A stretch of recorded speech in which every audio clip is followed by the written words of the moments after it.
आपका मेरे YouTube channel English with master ji में स्वागत है। तो आज की वीडियो में सीखने वाले हैं कुछ इंपॉर्टेंट फ्रेजल वर्ब्स। चलिए सीखते हैं। तो कुछ फार्मूला हैं, जो फार्मूलाज को याद कर लीजिए तो आपको इंग्लिश बोलने में दिक्कत नहीं होगी और सीखने में भी दिक्कत नहीं होगी। पहला फार्मूला है गेट प्लस समन प्लस वर्ब का थर्ड फॉर्म। ठीक है, इस रूल के अकॉर्डिंग हम क्या सेंटेंस को क्या करेंगे, बनाएंगे। ठीक है, तो पहला एग्जाम्पल है, मैं तुमको पिटवाऊँगा। ठीक है, तो I will get you beaten. तो यहाँ पे गौर करने वाली बात यह है कि आई मैं तुमको पिटवाऊँगा।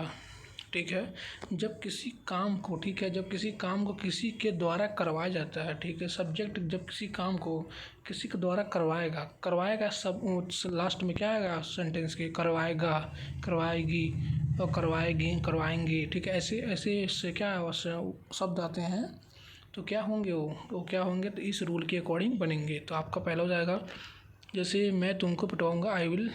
यहाँ पे देखो, यहाँ पे देख लीजिए कि पिटवाऊँगा ये फ्यूचर में चला गया है, फ्यूचर इंडेफिनिट टेंस के अकॉर्डिंग बनेगा। तो I will get you beaten, तो आई लिखेंगे, विल लिखेंगे, फ्यूचर इंडेफिनिट के अकॉर्डिंग विल लिखेंगे और गेट लिखेंगे। उसके बाद फिर वहाँ पे उस ऑब्जेक्ट को लिखेंगे। यहाँ पे यू क्या है, डायरेक्ट, ये आपका यू आपका इनडायरेक्ट ऑब्जेक्ट है क्योंकि लिविंग थिंग्स है। ठीक है, यू आपका ऑब्जेक्ट है, कौन सा ऑब्जेक्ट है, इनडायरेक्ट ऑब्जेक्ट। ठीक है, तो यहाँ पे लिखेंगे I will get you beaten. यहाँ पे बीट का थर्ड फॉर्म होता है, बीट का थर्ड फॉर्म होता है बीटन। फर्स्ट फॉर्म होता है बीट, सेकंड फॉर्म भी बीट होता है, थर्ड फॉर्म बीटन होता है। ठीक है, तो I will get you beaten. ठीक है, समझ आया होगा। वह मुझको खिलवाएगा। ठीक है, he will get me feed. यहाँ पे फीड थर्ड फॉर्म लिखा है। फूड का मतलब भोजन भी होता है, फूड का मतलब खिलाना भी होता है। ठीक है, या खिलाना भी होता है। सब फर्स्ट फॉर्म होता है फूड, सेकंड फॉर्म होता है फीड, थर्ड फॉर्म होता है फीड। ठीक है, समझ, आई होप आपको समझ में आया होगा। जैसे मैंने एक सेंटेंस बोला, मैं तुमको क्या बोल दूँ, मैं तुमको जाने दूँ, मैं तुमको वो पहुँचवा दूँगा। ठीक है, किसी के द्वारा पहुँचवा रहा हूँ ना, तो आई विल गेट यू। ठीक है, क्या लिखेंगे, आई मैं तुमको पहुँचवा दूँगा, फ्यूचर में जाएगा।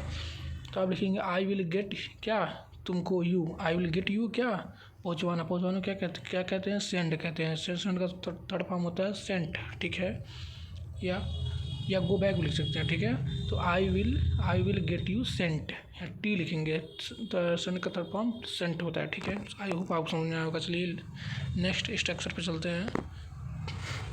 नेक्स्ट स्ट्रक्चर है आपका, फार्मूला है गेट टू प्लस वर्ब का फर्स्ट फॉर्म। ठीक है, अब ये कहाँ यूज होता है, जैसे एग्जांपल देख लेते हैं। जैसे वह जाने लगा, जब काम को करना स्टार्ट कर दिया जाता है, जैसे वह जाने लगा, वह पढ़ने लगा, तो यहाँ पे आपके मन में आ रहा होगा कि यहाँ पे स्टार्ट का प्रयोग कर सकते हैं। जैसे वह जाने लगा, ही स्टार्टेड गोइंग। ठीक है, ये भी सही है, पर आप कुछ एडवांस सीखिए। ठीक है, एडवांस इंग्लिश की ओर जाएंगे तो आप लिखेंगे, तो वह जाने लगा, तो यहाँ पे लास्ट में क्या है, लगा, तो इसके लिए क्या होगा, गेट टू और वर्ब का फर्स्ट फॉर्म लिखेंगे। जैसे वह जाने लगा, ही जो वह जाने लगा क्या पास्ट में चलाएगा, पास्ट इंडेफिनिट टेंस के अकॉर्डिंग बनेगा, तो ही गॉट टू गो। ठीक है, ही गॉट टू गो। यदि वह ऐसा लिखता है कि वह जाने लगता है, तो प्रेजेंट इंडेफिनिट टेंस के अकॉर्डिंग बनेगा, तो ही गेट्स टू गो। ठीक है, तो यहाँ पे एग्जांपल देख लेते हैं, वह जाने लगा, ही गॉट टू गो। जैसे मैं उड़ने लगा। ठीक है, तो इसका हो जाएगा, जैसे मैंने कहा कि मैं उड़ने लगा, तो क्या हो जाएगा, मैंने उड़ने लगा मतलब स्टार्ट कर दिया, तो क्या हो जाएगा, ही गॉट टू फ्लाई। मैं उड़ने लगा, यहाँ पे ही की जगह क्या होगा, आई होगा फ्रेंड। ठीक है, सॉरी फॉर राइटिंग। तो ही गॉट टू फ्लाई। ठीक है, अगले स्ट्रक्चर पे चलते हैं, गेट प्लस वर्ब का थर्ड फॉर्म। अब ये कहाँ यूज होता है, जैसे कोई भी काम स्वतः हो जाए, ठीक है, अपने आप हो जाए, ऑटोमेटिक हो जाए। ठीक है, जैसे यह पेन टूट गया, तो यह जो पेन टूटा है यह अपने आप टूट गया है, कोई तोड़ा नहीं है। यहाँ पे जो ये है पैसिव वॉइस के अकॉर्डिंग बना है। पैसिव आप लोग पढ़े ही होंगे, नहीं पढ़ेंगे तो आप उसका एक सेपरेट वीडियो में बना दूंगा आपके लिए। ठीक है, तो पहले यहाँ पे गौर करिए कि जैसे पेन है, वो पेन अपने आप टूट गया है, जैसे रखा था अपने आप किसी कारणवश वो टूट गया। ठीक है, तो यह क्या हो जाएगा, यह पेन टूट गया। तो यहाँ पे ये जो सेंटेंस का जो इंग्लिश ट्रांसलेशन बनेगा, इससे फार्मूला के अकॉर्डिंग बनेगा, जो गेट प्लस वर्ब का थर्ड फॉर्म है। तो यहाँ पर हो जाएगा, दिस पेन गॉट ब्रोकन। यहाँ पे गेट के पास वर्ब का थर्ड फॉर्म यूज होता है, वर्ब का थर्ड फॉर्म याद कर लीजिए फ्रेंड। ठीक है, तो ये पेन टूट गया, दिस पेन गॉट ब्रोकन। ठीक है, पास्ट में गया तो इसलिए मैंने लिखा गॉट। यहाँ पे प्रेजेंट में तो मैं लिखता गेट। ठीक है, यहाँ पे एस भी लगाता, क्योंकि लगता है, क्योंकि यहाँ पे दिस पेन क्या होगा, थर्ड पर्सन हो जाएगा। ठीक है, जैसे ये दरवाज़ा खुल गया, ये दरवाज़ा अपने आप खुल गया, मतलब हवा से खुल गया, कोई इंसान नहीं खोला इस दरवाजे को, अपने आप खुल गया। तो यह this door got opened, this door got opened, ठीक है। चलिए आगे चलते हैं फ्रेंड्स और भी स्ट्रक्चर सीखते हैं। तो यहाँ पे देख लीजिए, मैंने आपको वहाँ बताया कि जो काम अपने आप हो जाए तो वहाँ पे क्या लिखेंगे, गेट प्लस वर्ब का थर्ड फॉर्म फार्मूला लगाएंगे। लेकिन जब किसी काम को किसी व्यक्ति या किसी इंसान के द्वारा किया जाता है, ये पैसिव वॉइस का सेंटेंस है फ्रेंड्स, ठीक है।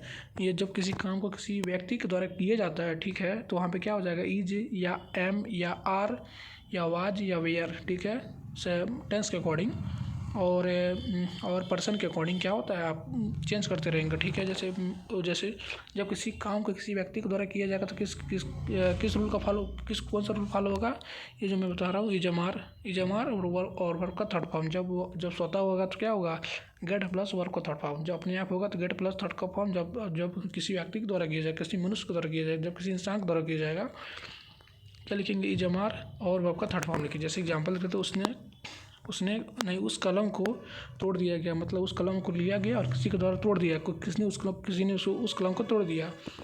तो दैट पेन वाज ब्रोकन, यहाँ पे मैंने वाज लिखा है। अब यहाँ पे होता है कि वह कलम टूट गया, दैट पेन गॉट ब्रोकन होता है, ठीक है। लेकिन यह पेन जो है वो टूटा नहीं है, मतलब अपने आप नहीं टूटा है, कोई तोड़ा है उससे, ठीक है। तो यहाँ पर हो जाएगा दैट पेन गॉट ब्रोकन हो जाएगा, ठीक है फ्रेंड्स। आई होप आपको समझ में आया होगा। Thank you friends for watching. Please like, subscribe my channel. Thank you friends.